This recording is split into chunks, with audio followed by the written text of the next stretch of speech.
Hello, interwebs. All right. He's back. His burn and learns continue. Let's get over here to the old YouTubes. Let's get over to the YouTubes, make sure I've got that sorted. View my channel. Here we go. I'm going to go live. Whoops. Good Lord. Boy, there really is a lag on that, isn't there? Okay. So, popping out the chat. All right, here we go. It is Burn and Learn time. How are you, Ms. Drizzle? Good morning to you. And what have we got else? Have we got anyone in the streams? Here we go. All right. I disabled for this stream. Okay, there you go. That's good. That's good. I've got the pop-out happening. Woohoo! All right, fantastic. It is live. Danish Duckling, how are you? Happy New Year to you, too. 2024, good Lord. It is kind of extraordinary, isn't it? Lorenzo and Blurty Dad. Blurty Dad, my second brain. How are you?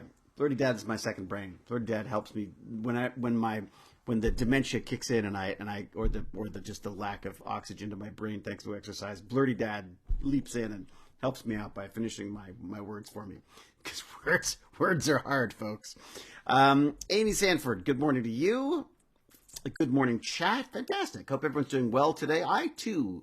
I will mirror those sentiments as well. I too hope everyone is doing well today. Laura Richards, good morning to you. With double exclamation marks. It really must be a good morning then. And Scott Birch, how are you? Jack Jasra, this is early, I know. Believe me, I was at this even earlier. This 10:38 now. I hit that torture device, the elliptical machine, at probably, God, I'm guessing maybe 9, something like that. No, it must have been earlier than that. Oh, it must have been earlier than that because I was done. Wow. I've even went and had some breakfast. That's where I got the idea for the salt-cured pork belly for my title today. I actually had some pancetta and eggs for breakfast, which is really nice. Going good, Cat. Thank you very much. Galen Chow. Galen Chow says, an early stream, finally one I can make. Well, this is the thing I've been talking about. Uriana, Giovanna, how are you? I've actually been talking about this because I really need to integrate my Burn and Learn better in my day. Right now, I'm finding that it's sort of the day stops with the Burn and Learn, and then I'm not having time to do the stream, and so I've actually done. I mean, not that any of you will believe this, but I've actually been doing exercise even though I have not been streaming them. So I've actually done a couple of exercises. I did not exercise yesterday or the day before. I was feeling a little. Yeah, for some reason yesterday, I was just shattered. Couldn't deal with it. Anyways, look at this. Captain Catherine's already subscribing. Thank you so much. And Cal, early stream. Whoa, yeah, see? Throwing everybody off. Everybody's a little bit, David, go speak French for 2025. Ah, oui, ça c'est une bonne idée. C'est une idée. Nah, that's about it. I can fake it for only so long. Hello, Marco, Empire Angel, Ryan Johnson. Hello from the UK. Jolly good. The UK, where I belong. Bill Kurvaski, you look like a coffee shop hacker. Don't I? You know what I look like? I look like Emperor Paladin or something, whatever his name is. I have that slight sort of like, yeah, it looks like I should be wearing like dark robes and stuff. Yeah, I'm trying to stay warm because I did my exercise this morning. I should tell everyone this is my Burn and Learn. This is my bit to stay alive and fit in order to enjoy my retirement years with my brilliant, beautiful wife, Jane, my fabulous son, Sebastian, who I've got a story about, and our miserable dog that I can't stand. Huzzah. So yes, I love her, whatever, but she's just such a pain in the bottom, that dog is.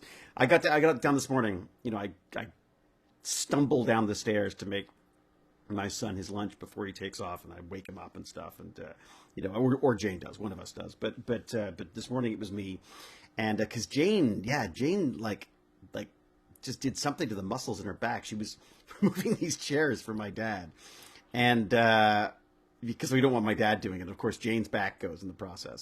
So Jane is now taking it very easy, thankfully, because although it's very hard to get that woman to relax. I mean, she's constantly. I found her on her knees doing the laundry because she didn't want to bend down. I'm like, get the hell out of there. Anyway, so trying to keep her from doing more damage. But, so I got up and just thought I'd throw myself at the exercise today. Torture device, did 50 minutes. I was good today actually, because I was beating myself up because I didn't do it yesterday. So I did a good like 25 minutes at my maximum, my 6 maximum tension, and did that backwards, and then I did 6 for most of the forwards as well. So I think I did a good workout this time. Yeah, Jonathan Leeton-Hoggett can't beat me up for that one. Who else we got in here? Got on the elliptical and did 2 miles. Oh, fantastic. 2 miles. I've never actually looked at it from a mileage standpoint. Got on the elliptical and did 2 miles. I don't know. Does mine even, maybe mine does do miles. I don't think I've seen that. Recently bought your t-shirts. Oh, fantastic, Rachel. Yeah, if people don't mind, that's a wonderful way to help out. There's t-shirts on Red. Well, you know what? Just go to techbandits.org. Do I mean that? Yeah, techbandits.org. And there's a whole bunch of stuff there you can do to help out if you feel like helping out. You enjoy the streams and stuff. I mean, obviously the subscriptions and stuff help as well. But yeah, if you want to get yourself some fancy new threads or some stickers or some Post-it notes, I made some Post-it notes with some should we call them Mukherjeee Post-it notes, which are kind of fun. So you can go check that out as well. I'm broadcasting Kate's interview tomorrow. Oh, fantastic, David! I'll put the link in the Discord. Fantastic. What did you talk to her about? Marco Maldini. Shelley Bell, just on swimming. Well done. If you're swimming, you should watch that. Was it Nida? I think it's called Nida or Nyla on Netflix. Kind of a fun inspirational story. Kind of Hollywood, but inspirational story about swimming, which is pretty good. Oh, Lorenzo, we'll see you later. Have fun. Thanks for coming by. Work in special ed at my school too. Shelley Bell. Really? Oh, fantastic. Yes, a big fan of what you're doing then, because that is tough stuff to work with, very rewarding. But I haven't done it for ages now. But I used to pop by school here that was specifically, in a way, it was kind of end of the road for kids with disabilities. It was the last gasp hope for kids who just, there's nowhere else they can go, basically. And this school is just wonderful, absolutely wonderful. What they do there, and I think the people who work doing these things is just amazing. David, nice greetings from the cold North Germany. Well, it's snowing here, you know. I wrote you a comment under the stream for Tuesday about the Netflix series Dark. I hope you find time to watch it. I do want to watch it. Dark is on the list for sure. Absolutely. Do you stream on Twitch anymore? Ms. Drizzle, I'm actually doing both at the same time now. They changed the terms of service, so you're allowed to do both at the same time. So I'm actually streaming both to Twitch and to YouTube. And I'm looking that way because I've got my YouTube pop-out chat right here and my Twitch stream chat over here. And I'm managing to ignore all of them. What? Cal was about to go to sleep. Oh, Cal, go to sleep. Woman does not sleep. She's tireless, that woman, or she's just constantly tired, one of the two. Well, thank you for being here, Cal. Don't feel you have to be. You get some sleep if you need to. Palpatine, that's it. That's what I look like. Dobry den. Dobry den. Oh, does that mean like hello or something? Something like that. Terry Nettle, thank you very much. Nice to welcome first-time chat. I guess I should say welcome. First-time chat from Unconquered says, I read Stargate, now I'm here. I read Stargate, and now I'm here. I see, yeah. I'm a bit shameless with that, I'm afraid. But it just, then I know I've got my peeps. You know, you throw Stargate in the title, you're going to get your science-friendly, nerdy peeps, and damn it, I'm gonna make the most of it if I can. Now you just need to show both chats on stream so everyone can see what you react. Yeah. What is your secret of YouTube beauty? Yeah. Thank you. My YouTube beauty secrets. Yes, that's what this channel is all about. It's my YouTube beauty. My youthful beauty sequences. There you go, Pele Snow. You got me laughing. David, have you gotten around to checking out the Atticus Institute? I have not, Mandy. I have not. I will do that.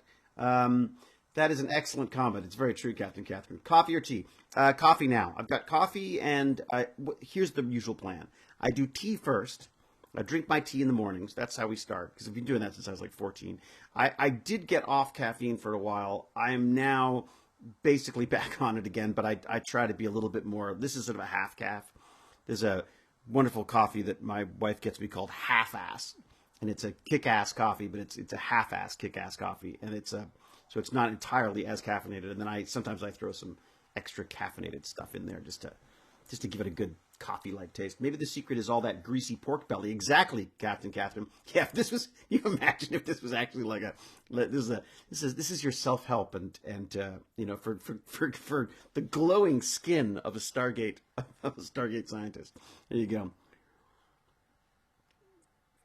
I heard that coffee sends around 50% of people straight to the toilet. To which half do you belong?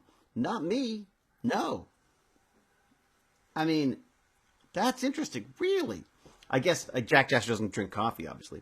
Upstate New York in our high school. Oh, fantastic.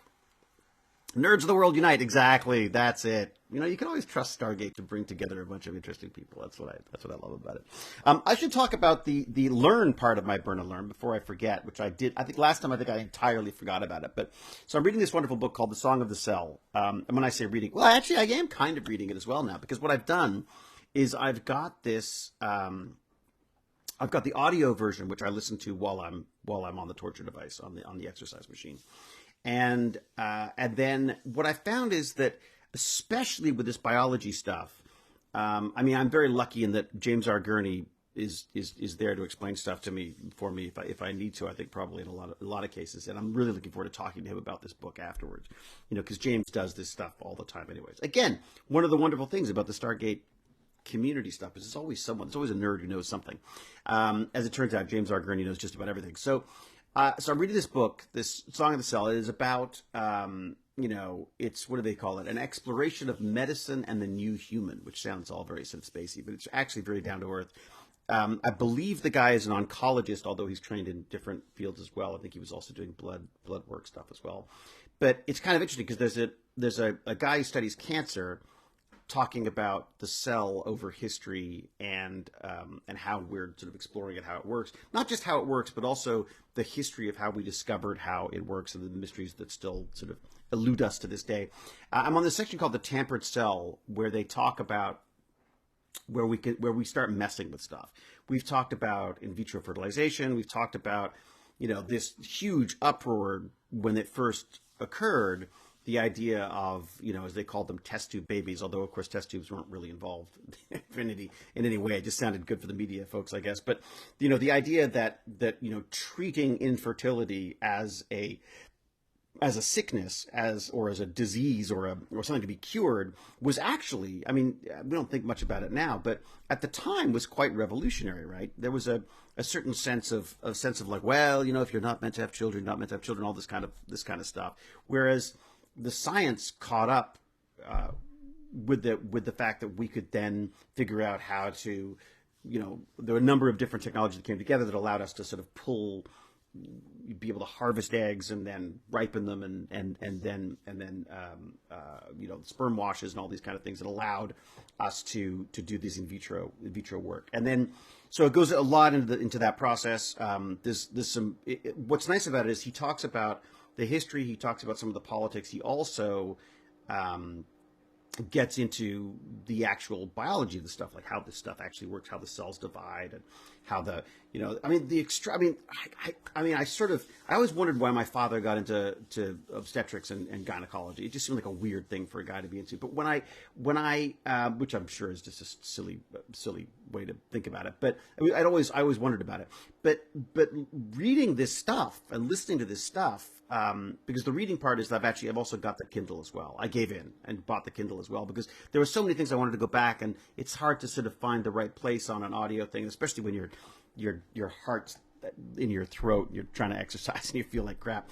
It's very hard to find the right place in an audio. So I just listen to it and I'll go back and look at it on the Kindle as well to get some specifics. So I've got the Kindle open now so I can hit a couple of things which I wanted to mention. So this tampered cell thing, now they've moved from this in vitro side of stuff to going like, okay, we understand the cell and the way this extraordinary process happens. I mean, and again, this is my father's obsession with this stuff. I see how fascinating. I mean, this is literally where life begins. This is where you take half of the chromosomes from each of male and female, and you put it together, and it starts to divide, and it creates all these these different layers and this structure that then attaches to the side of of the womb, and just all these amazing, the uterus, I mean, all these incredible things that are happening in the process of creating a little human, and how the cells can figure out how to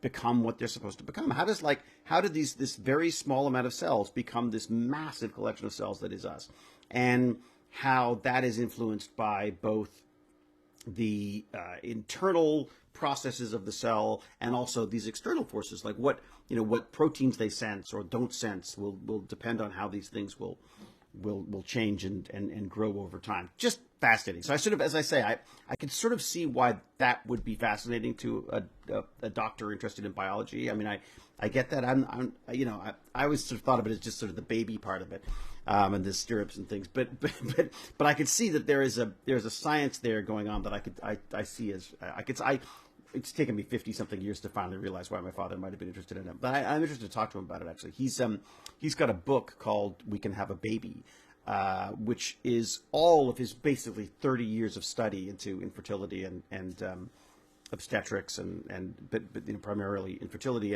and his the thesis of this whole book, which I'm trying to format for him and put online, because it had a disastrous release before, and it's terrible. Like, just what the distributor did with it was just nothing, basically. Anyway, so I want to get this thing online, and I want to just kind of like, how like as parents get old, a lot of people talk about like, oh, I want to sit down with my dad and I want to get the stories of his youth and stuff. Well, my dad's kind of done that, except it's got nothing to do with his youth or nothing to do with him. He has no interest in that stuff. Like, he's never been the kind of, theatrical type that his son is. He's more personal than that. But his life's work is in this book, and I really want to get the book out there because I feel like there's some really great stuff here.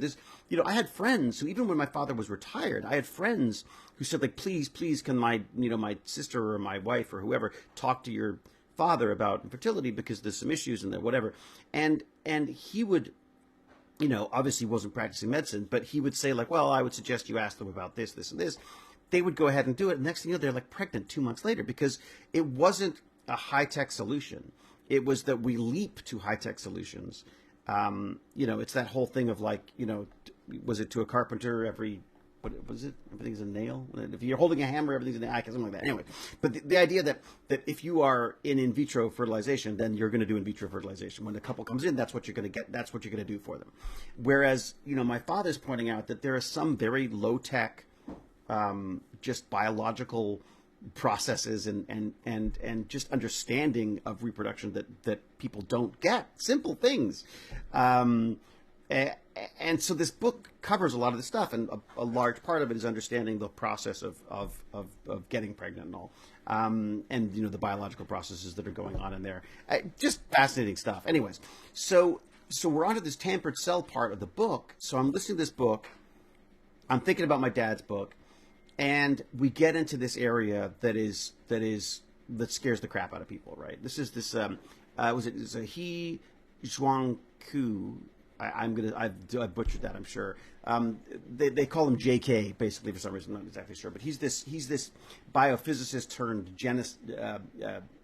geneticist who was responsible for creating the first genetically engineered babies, basically. So what he did was he used, I'm not sure if he used CRISPR or not, but he used technologies available to him to change the genetic sequence for these babies, such that he was saying so they would be immune to AIDS. The reality was the father, I believe, had AIDS. The mother did not. In the process of in vitro fertilization, there is a sperm wash that happens that would remove the AIDS would not be an issue for that insemination.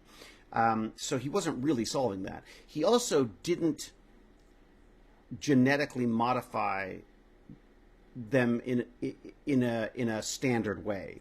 There's this weird kind of what do they call it? A mosaic approach to his genetic change.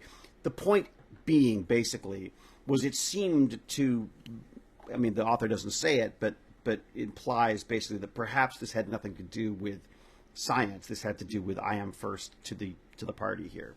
And as a result, this guy went to jail for 3 years. I believe he's now working on like some kind of Saudi Arabian stud farm or something, recreating things. Or I don't know what the deal is. Anyways, he's so I'm not exactly sure what he's up to, but just kind of an interesting dive into the ethics behind this stuff. We are capable of doing many things. Should we? Is the question. In this case, the frustration was that they were saying this has no scientific merit. I mean, you're not solving. There was no existing condition that needed to be fixed. There is no there was no transparency, so we don't know how people were picked. We don't know. There was even an issue about consent because, he asked this couple to do this stuff. No one else was witnessing it. It's very, very odd the way this was done. It seemed kind of rushed, and he seemed kind of detached from the whole idea that these are people's lives you're dealing with. These kids are genetically modified now, And anyway, so I've not heard anything negative about how they've, how they've developed, but it was certainly an interesting part of the chat. And then we got into this other. Then we're talking. So once we start talking about the ethics behind this stuff, they then talk about the oh God, I can never say this. Thalidomide babies.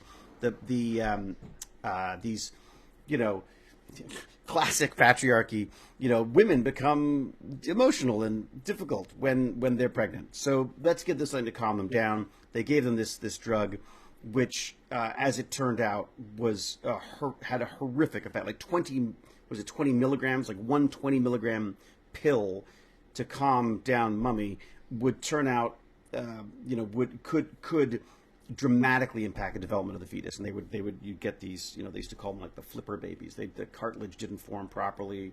There was horrific conditions that these poor kids had. That probably thousands of them died in the womb. Many of them were born and died for complications, and then others were obviously born with these terrible, absolutely sort of devastating deformations because of this drug. And what he was saying was the reason why it didn't work was because, and the things that weren't considered were that this drug was changing, may not have had something specifically that affected the fetus, but more likely there was a lack of a protein, or there was a protein that wasn't supposed to be there, or the signals were not getting through. It was blocking the signals specifically for the cartilage development in these babies. And, and that this is something that hadn't been considered, that the company seemed, hell bent on getting this pushed through. We were very, very lucky that, and I'm going to try to find her name because I just thought it was amazing that this woman had done what she'd done. I'm going to find it here for you. Sorry, give me 1 second as I flick through this. The minor major transition. Yeah, they talk about this process of going from a single cell to a multicellular creature, and there's a fascinating study where this guy took yeast and basically spun it such that any of the single-celled yeast, which are normal, would rise to the surface because they were lighter, and then the heavier ones, where these cells had sort of clumped together, would fall to the bottom. And then he started just taking those ones that had become attached, and started breeding those. And then over a few hundred cycles, they became multicellular. So these yeast became these. He called them like living snowflakes, where these yeast. These yeast cells had these little stalks sticking out where they would stick together, and then eventually they got too big and they would start to collapse, and then they would separate that way. And then over multiple generations, they started creating this. There was a series of cells in the middle that would kill themselves, so that the cell could then properly separate. And there was talk about them dissolving the outer membrane, cellular membrane first and stuff. Just some really, really cool stuff in there. But this formaldehyde, I cannot get this right. A word that I don't say right. I guess I could do a search. Maybe that would be the way to do it. Is the FDA That's it. It's thalidomide, not thalidomide. So thalidomide is what it was. It was poised to be a blockbuster drug, and they started looking to get it through the FDA, U.S. Food and Drug Administration. It was considered quite simple there, but a lot of paper. And this woman, Frances Kelsey, who was a Canadian-born, woohoo, yeah, go Canada, 46-year-old, earned a PhD and a medical degree from the University of Chicago after a stint as a teacher of pharmacology, where she learned how to evaluate the safety of drugs, and a general practitioner in South Dakota, where she learned that even safe drugs could produce severe side effects when administered at the wrong dose or given to the wrong patient. She began a long career at the FDA. So this woman stood up to huge amounts of pressure to push this stuff through, and just kept saying, wait a second,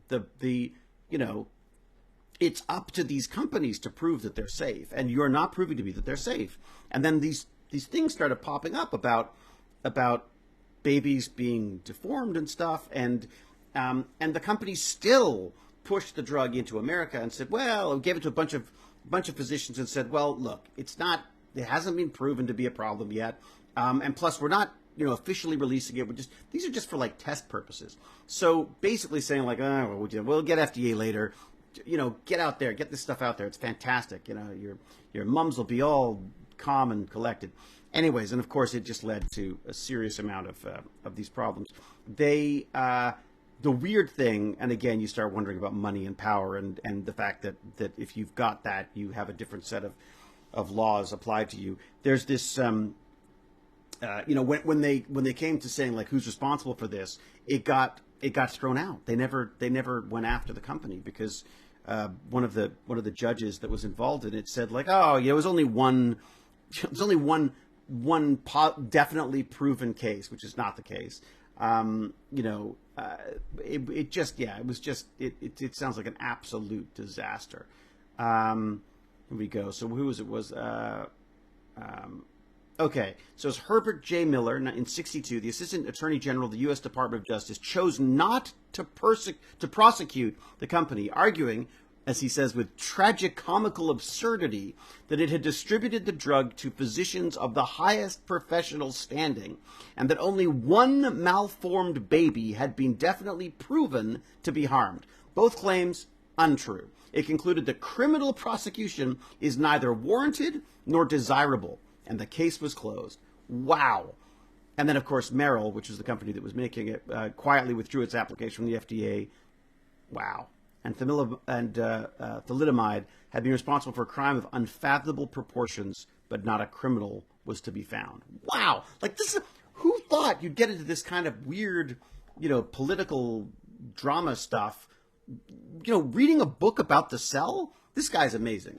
He's got other books. I think that might maybe just be a full-on, and that's maybe all I'm reading is just his stuff. His name is Siddhartha, something or other. Amazing writer, and I think it's in the description of this little thing we're doing here, this little chat. All right, sorry. So I've not had a chance to look at the chat because I've been babbling away and looking at my Kindle, so I can get into some questions and stuff if you want now. But if there was no issue with the how, the who becomes no issue as well. I'm going to celebrate when people are from the States now. You're going to celebrate? What? America. Oh, yeah, America. The Black Plague gives some immunity to HIV to about 10% of Europeans. Is that right? I didn't know that. I have to ask Mr. Prof. Dr. James R. Gurney about that. What do we got? So at 50, the other half of the puzzle that was my life all suddenly just came together. Perfect fit. What is going on? What's happening? This whole thing's happening and I've missed entirely. I'm in a small town in Indiana in elementary school. Oh, well, welcome. Indiana. I don't think I've been to Indiana. What I've always wanted to know, who actually came up with the idea of having your real sister appear as a sister on SGA? Was that your idea, or who came up with it? So I think Garrow gets the credit for that.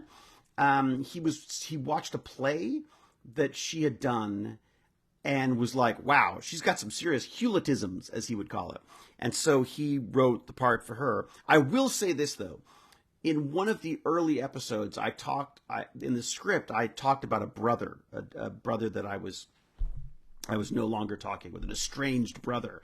And I said to the writers and producers, look, I'm not saying you need to cast my sister or anything, but my sister is a very talented actress, and I have 5 younger sisters. Can I say sisters instead? Because, I think a sister, I don't know, it was silly. It just felt like it was closer to me, and whatever. So, sort of on a whim. And in the back of my mind, I thought, well, maybe Kate get a job out of this or whatever. We also made a dog's breakfast to show off Kate. I mean, that wasn't the only reason. It was mainly to show off my fabulous talents. But and also for Jane to make a movie. Because, we talked about the fact that she'd done TV all of her life and wanted to do film. So I was like, great, now's your opportunity. I'm making some money. Let's do that. Now she can look after me as far as I've done my job. Now Jane can, now I'm just a trophy husband. So, so we made Dog's Breakfast. And, when I went through my sort of list of things that I had available to me, I had a dog and I had this house and I thought, well, my sister, I got my friends, so, one of the reasons for a Dog's Breakfast was to get a few Stargate people to look at Kate as well. So I like to think I was partially involved in that. Kate will say I'm not at all involved. And frankly, it was a terrible mistake. She should never have been there in the first place. So there you go. What have you been eating, says Ms. Drizzle. What have I been eating? I have been eating terrible things. I had a huge bowl of cereal and cream last night. It was delicious. I've always wondered, do you know how Brad came to the idea to incorporate Arthurian legends into the show? I don't know. I mean, Brad's such a great writer. I think he's a well-read guy. I think you have to draw. I think he's the one who said that there's only a certain number. There's a finite number of science fiction stories that you can tell. It's just about changing. It's just about changing the technologies. I think it's very smart. I think people have played on different, legends from different parts of the world forever for stories. I mean, look at that. Go back to the Bible and. Most of today's stories are all based on some Bible story of some sort or the other. So, hey, Tweety Row, look at you.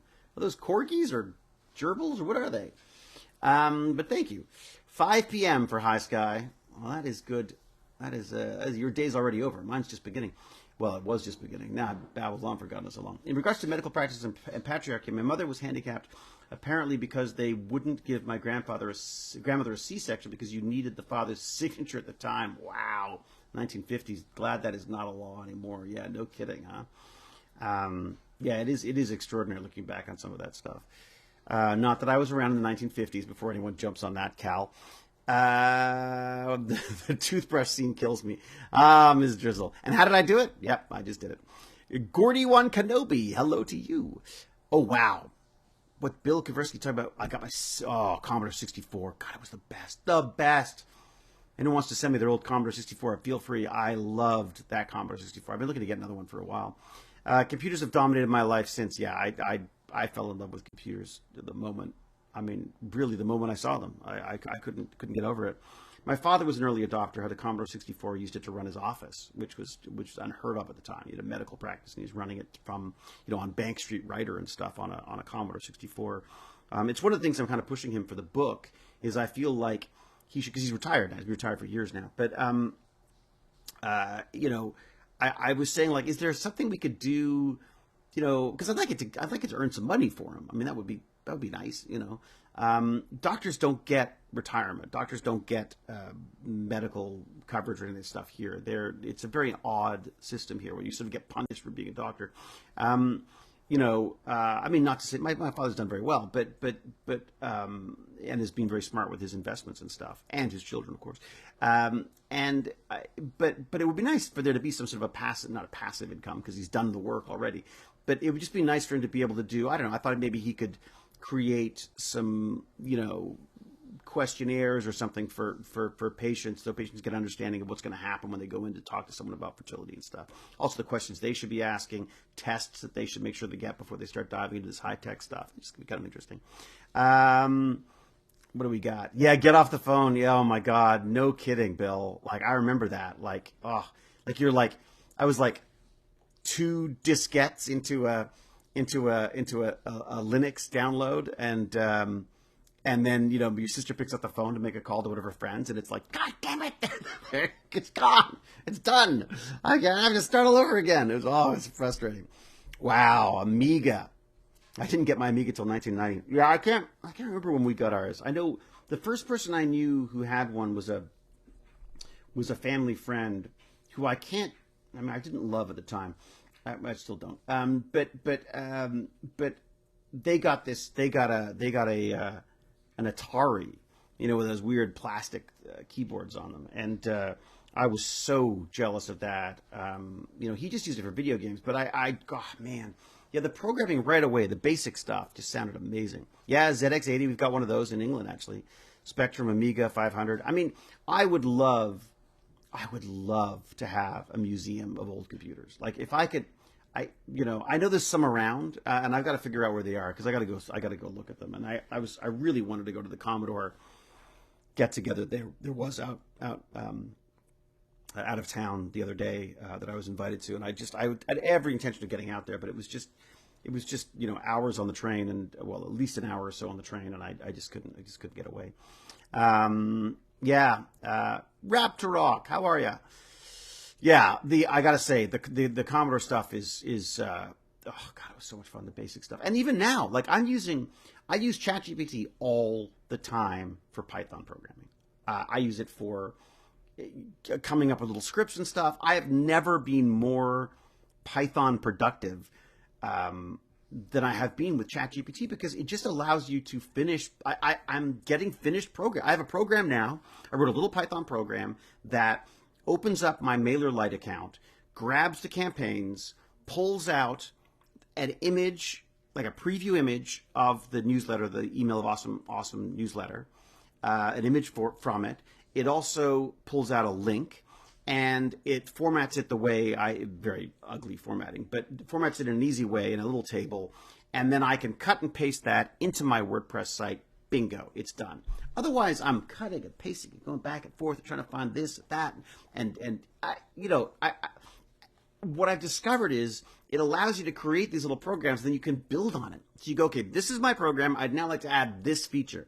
And then invariably you screw stuff up and you have to go back and stuff. But it's just as a learning tool for programming, it is, I would say it goes beyond a learning tool. It's doing a lot of the coding for you. It really is. It's an extraordinary technology. I've been reading or listening to a lot of these podcasts. I call it my business porn. These podcasts about business and success and all this stuff. And I'm fascinated by this whole idea of automating the process of creation or at least speeding it up because it's just me. Like I'm the only one who does writing for this stuff. So I'm writing an email of awesomeness every week, sort of, unless it's a holiday, and then I'm just eating. And I'm also trying to. I also want to, be putting content on a website. I want to be doing YouTube videos. I want to be doing this kind of stuff. So how do you automate as much of this stuff to make it faster? And I was playing with it yesterday. If you want to check it out, techbandits.org. There's an escape room section. And I just started. It's not. I'm sure there's probably mistakes galore in there.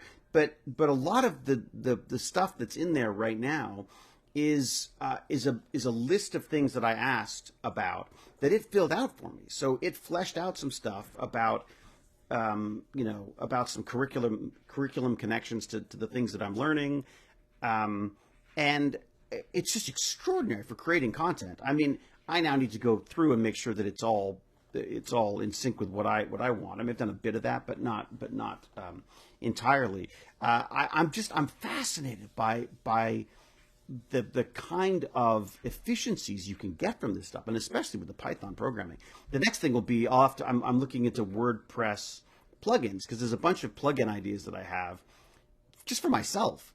But I thought, well, if they're good for me, they might be good for someone else as well. So it'd be kind of fun to tinker around with that as well. So sure enough, I go to ChatGPT. I say, how do I write a WordPress plugin? It walks you through the whole thing. Formatting for the book. I'm talking about maybe doing a Kindle version of Dad's book. Again, it points me in all the right direction, tells me about a bunch of programs I could be using, and then in many cases, I'm using its output to help me format and things like this. So the book. As a book, at the end of the book, you've got this there's a glossary, there's an index that you can look up all the various different words. Well, I've got this little Python program that I give a list of all the words in the index, and it goes through, finds them all, and creates links on each one. So every single time that word pops up, there's a little link put in around it, and and so you can find, if you want to just go and look up, ectopic pregnancy or something, you click that, bang, you've got a number of different links to its appearance throughout the book, or it's just. It's amazing. It's amazing. And again, this is a testament also to my father's work, with the amount of stuff he's put in there, the amount of information. He was very good when he had patients. Patient would come in, let's say they had endometriosis or something like that. He had a little macro on his was WordPerfect back then, probably still is, and it would pull up a little information sheet for the patient, just saying exactly what this was and explaining all, basically a frequently asked questions. Because so he would talk to them, and then he'd be able to give them a sheet that would just explain it all to them, and make it just sort of that much more accessible. And yeah, I mean, it's just it's again, it's just making the computers made my father a more efficient doctor. It allowed him to have more time with patients because he wasn't having to explain stuff many times. He wasn't having to. He could speak to a condition and then follow it up with just go to the printer, pull out a sheet of paper, and hand it to them, and they know everything there was to know about it, basically. So it's really cool. Yes, Jack Jasper made a little sketch for me. What do we got? Oh no, what is it now? What has Jack got you? A little. What's Jack got? I'm looking. Oh. The best uncle ever. See, this is the brilliance that is Jack Jasper. Jack Jasper can make this possible. That's great. Can I share it? If I put this in the chat, will it show up? That could be interesting. If I do that, will that work? I think that'll work for people. Yeah, try that. Try that then, mate. Try that then, eh? I'll put it in the chat for the YouTube as well. There you go. See if will that work as a link for people? I don't know. Have a go. Have a look at that. From Cape Town. Oh, Kung Fu-licious, you fabulous person. Cape Town. Oh, I meant to get down there. I never got down there. I was in Pretoria, not exactly Cape Town, I got to say. But I was also in, was it Mauritius? What was it called? I think it was called Mauritius. It's an island. Beautiful. Unbelievably beautiful place. But yeah, I'd love to go. I've got to go back to, Africa is just extraordinary. Python rocks. It's very true, Bill. All right, Mega Demo 2. Mega Demo 2? What is Mega Demo 2? I have to look at that. If it weren't for Cotton Eye Joe, I'd be dead and buried a long time ago. I don't know what that means, but it sounds fun. All right. It works. Oh, good. Okay, so they can see it. So cute. Well done, Jack Jasper. Thank you very much, as always. Feels almost inevitable for AI to take over a ton of jobs. I don't know how we'll deal with all the loss of jobs. Maybe UBI. Yeah, universal basic income. Yeah, look, I don't see why not, Lord Viltor. Welcome, by the way. But here's the thing. Yes, it's going to replace jobs. It's why I advise everyone to do what I call an AI audit. I think everyone should take a cold, hard look at what you do and what you enjoy doing, and you see how AI can be integrated into that. Because otherwise, it will replace you. If you're not using it, then you're not. If you're not taking advantage of it, then yeah, you'll be one of the dinosaurs. So I think it's important. Look, I do this even as an actor, as a guy on the web. I'm interested in. To be fair, I'm a nerd about everything. So I'm interested in every new technology. So obviously, I'm all excited about this. But I really think this is. We all know this is going to have a massive impact. But look at how many companies have been created around the AI. I would be curious to know if there are more people who've lost jobs, or more people who now have their own companies running this stuff. There's always with these technological advances, there's always job loss, but there's also a migration of people to different areas. I do worry about it. But I also think we can't be Luddites. I don't want to storm the mill and start breaking all burning the looms. I think we need to figure out how to make it work. And if universal basic income is a way to go, then maybe that is the way to go. How can we embrace the skills that are innately human? What are jobs that are not going to be, in the near time, we're probably not going to be replaced in the caregiving skills. I mean, like I don't think an AI is going to go and be able to go help my mom out get into physio and stuff. I think we have to start looking for skills that humans are required for. And I think with AI, you go like, okay, I am not, but I'm not spending weeks trying to do Python programming to solve a little problem. I'm being able to do it in minutes now because of this technology. What does that free me up to do? If that makes my work more efficient, if that makes the website more efficient, if that makes the website more popular, if that makes Tech Bandits more popular, if that makes these streams more popular, then fantastic. That means I will have money to spend on other people to help things grow. And I think that can be a good thing. I am also a tech optimist. I am part of the problem. I'm a privileged old straight white guy. Obviously things have gone well for me. In large part because of that. So I'm aware that there are going to be other issues to this stuff. Look at social media. Social media. Like I don't like, this is my social media now. Like I will post some stuff just to get it out there from a marketing perspective, but I don't really engage on any of the platforms anymore as much because I find it's a bit insidious. It's a bit like, it's a bit like, alcohol creeping into your everyday evening type thing. I think it's very easy to become a slave to these algorithms. I mean, and I'm seeing it, a lot of the chats that I'm listening to on the podcast, on my business porn podcasts, are about this search engine optimization. How do you make your site as highest ranking and all this kind of stuff? And there's always been a part of me that goes like, but surely the best ranked sites are going to be the sites that speak to the needs of whoever's looking for it the most, right? Isn't it? I mean, it's not. That's not the way it's gone. Google has tried very hard to create algorithms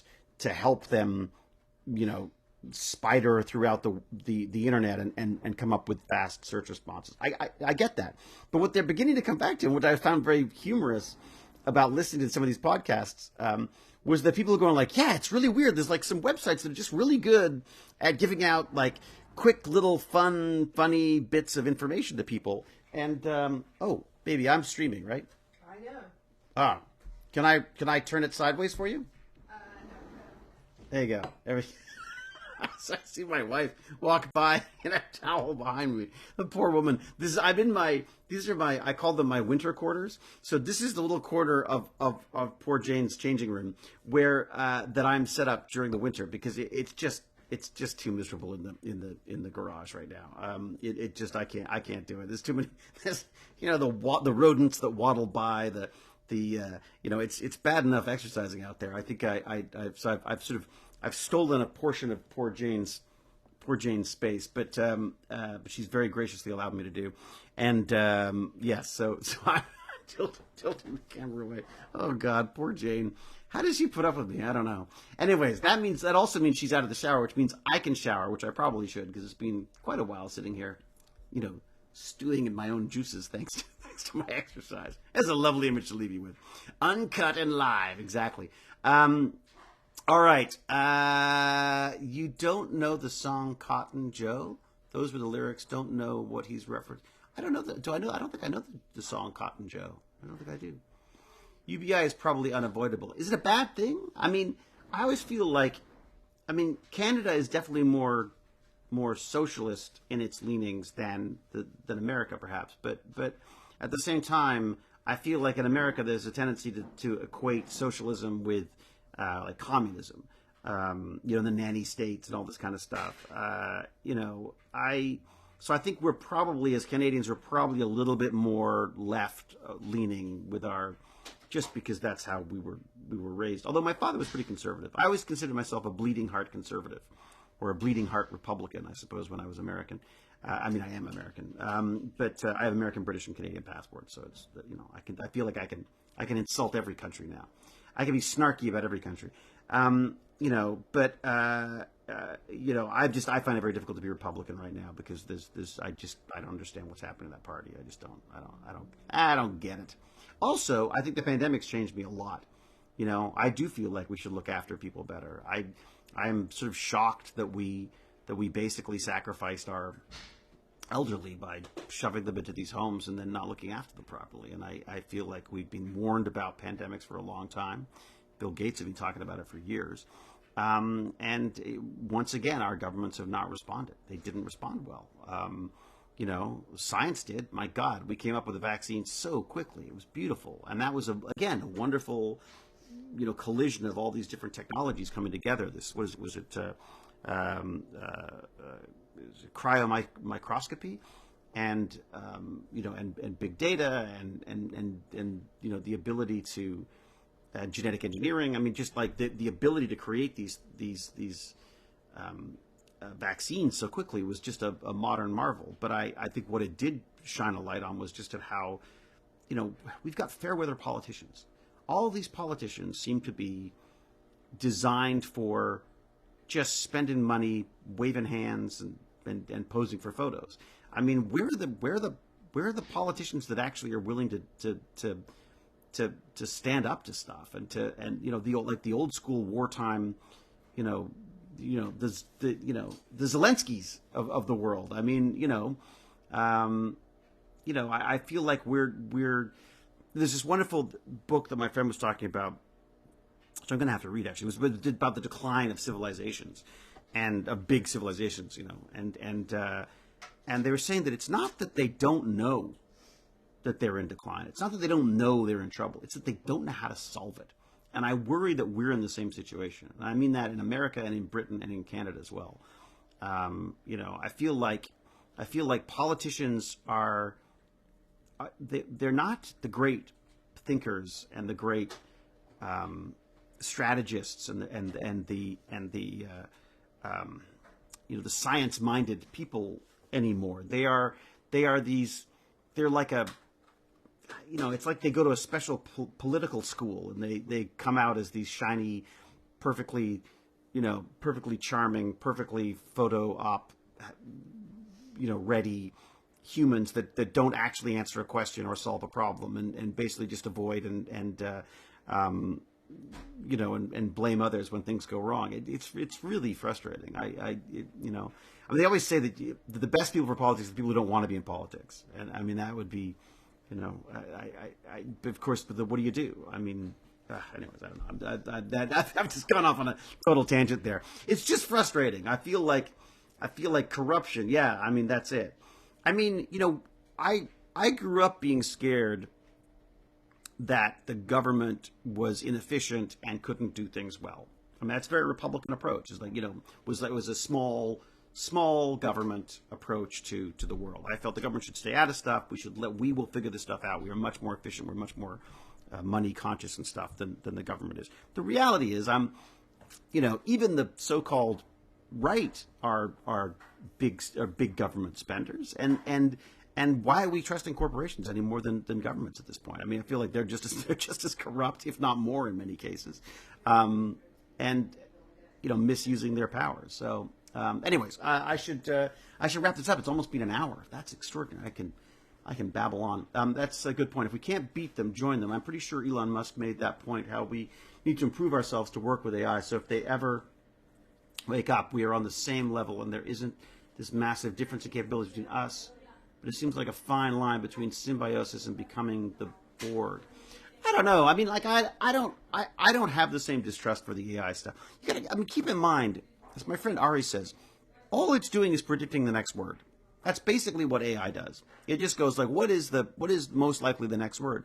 But here's the thing: if all of that data that we put in look, remember when the Google autocomplete first came out, and you'd be like, what the hell? It would the searches it would come up with, you're like, I don't want to know that. What the hell? It was just the most twisted, horrific stuff that would come up when you started to search something. And they had to fix that. They put their finger on the scales in order to clean that stuff up. They're doing the same thing with AI as well. I mean, an unfettered image generator just generates naked women. I mean, like, it's just ridiculous. In the most, I took it upon myself to set up a collab, one of these Google collabs, and I ran Stable Diffusion on that, just to try out a non, what do you call it, an image generating system without rules, because I was finding that the prompts were getting more and more restricted in what you could and couldn't ask for.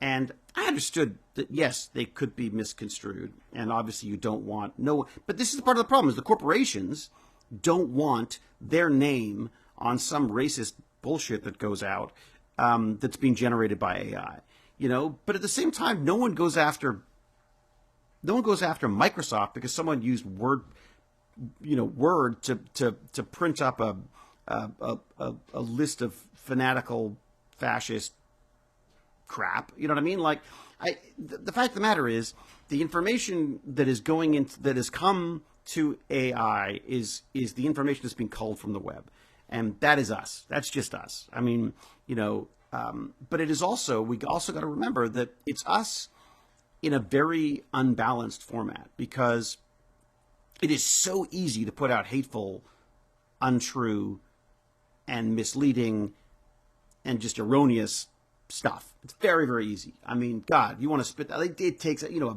baby, a bunch of monkeys with typewriters. They can get that stuff out there in seconds. It's much, much more difficult to put out a thoughtful, well-researched, scientifically valid and validated, peer-reviewed information. So there is always going to be a sea of absolute shit out there, and floating in that will be little things of truth, that have been well researched and properly put together. I think unfortunately what's going to happen is we're going to have to start paying for the news, because journalism is dead right now. I think Jane and I are discovering this even more and more, where we're having to we resent having to pay for the Economist podcast or whatever. But the reality is, they research, they validate, I'm not saying there's no bias there, obviously, but it feels like there's less of a bias, and there's certainly less, influences around that. I mean, if you're not paying for something, it's being paid for somehow, then you're the product, or it's being paid for by someone else. So there's going to be, exterior motives and stuff going on there. So anyways, I am babbling on, which means I should probably, yes, but they didn't have to use the sea of garbage to train their model. They didn't have to, but they did. I mean, I think it's the easiest thing to do, right? Elizabeth with a Z. With Z. It's hello, Elizabeth, by the way. I think they could have held off, but it's the same case as the JK, as the geneticist from China who just went ahead and had someone give birth to genetically modified babies. I think we tend to push forward with stuff and then wonder about the consequences. And I don't know that that's ever going to change. I just think we have to be better at holding people accountable for that stuff. It's part of this. Part of that sea of garbage that's out there is because there are, systemic problems, and there are biases that a lot of people aren't even aware of. I mean, there was a great study that was done about fake news, and they would look at a tweet, an untrue tweet, let's say. I'm not sure if it was Twitter, but let's just use Twitter as an example. So there's an untrue or misinforming tweet goes out. They then saw who picked up that tweet and who reposted it. And then they sent all of those people, not a direct message, but I can't remember how it worked, but they basically got them in front of a tweet that told them how important it was to validate information before you pass it on. And as a result, the number of misinformation tweets that those people sent out dropped. So it went down, which makes sense. They were educated. Fantastic. Now, you direct message someone about the specific tweet they put out and say that's wrong. They double down and actually send out more misinformation. I mean, how is that for effed up? You know what I mean? So I feel like I don't know how do you sift through that stuff right now? I mean, how do you have a democracy when you can't even agree on basic truths? So how do you possibly have some kind of a consensus on what's valid data and what's not. I mean, there's a lot of problems with that. We've trained it on the stuff that's out there, and I think that what's happening right now is, we are basically slapping AI's wrist whenever it spits out something we don't like or want. I mean, keep in mind, this is like a child who just wants to do what you've told it. Like, it's like a little puppy dog. It's like, you want a list of 10 things that do this? If I've only got 8, I'll make up 2 for you. You know what I mean? I just want to give you what you want. I just want you to be happy. That's its approach. I mean, if they talk about hallucinations, in a way, yes, obviously, the hallucinations, I think, is hallucination, adds a magic to it that I don't think should be there. They're just not true. It will make stuff up. They lie. It lies. You shouldn't say it hallucinate. It lies. It will lie to give you what you want. And I think, one of the things that that I do with some of the prompts now is I'll ask for citations. I'll say, like, where did you get that information from? And, which is great, because if it doesn't have, in some cases, I had ones that were not true about me. So I tried to get it to help me write a bio. And it made up a bunch of movies that I wasn't in. So I said, where did that information come from? And they sent me to a website that did not have that information on it. So once again, it's like, no, I'll show you. It's like it starts to feel like it's almost being manipulative. It's not. It's just trying to give you what you want. Cybertruck and truth, man, delusions, man. AI reads the internet assuming everything is true, hence the happy lying without even knowing it. Yeah, but I mean, some of this stuff, it isn't even on the internet. It's literally making stuff up just because it wants to give us those 10 results that we've asked for or whatever. You can, but it takes time and resources. Well, and that's the beautiful thing now, I think, Elizabeth, is that there's such a huge interest and usage of these machine learning models now that there is now money and resources, I think, to do it right. So we're now going to see, it was sort of first to market, yay, lots of attention. Now it's going to be, first to make it efficient, the most accurate AI there is, the most cited, there is now, I think, we've created an industry for this stuff now, and that industry will now, I hope, will fund better forms of AI as it goes forward. This is the way business works, right? What I worry about is that, we're going to see, you can create whole websites, thousands of pages of websites, without ever checking to see what's true or what's not. Is that going to get indexed by Google now? Are we even going to use Google now? Is it going to be a matter of asking AI for our searches? But anyways, all right, I really should let it go because I've gone past an hour now. Holy, the long burn and learn. All right, look, thank you all for joining me. I do invite you again to go to techbandits.org.